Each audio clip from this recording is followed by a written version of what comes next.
housewives and layabouts of the British Empire. This is television talking in your head. Welcome to this, the first experimental broadcast of television during the day, or as we call it, 11's television. But first, the King. You're watching television.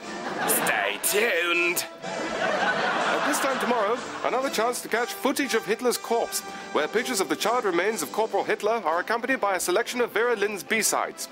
But now, our new daily conversation program hosted by Mrs. Patricia Wilberforce, the Mrs. Patricia Wilberforce program.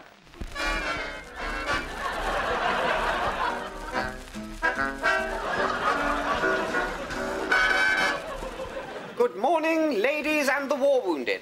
My name is Mrs. Patricia Wilberforce. Today we will be discussing real-life sticky situations as much as is seemly. My first guest is Mr. Albert Compton, whose wife claims he has a tendency to behave in an inappropriate manner. Mr. Compton, do be seated. Oh, I don't like to make a fuss. Oh, it's always like this. I'm sorry, but we'll have to stop it there, as Mrs. Compton has said fuck. Oh, I do beg your pardon, viewers. Mrs. Compton didn't say fuck after all. Thank you, Mr. and Mrs. Albert Compton.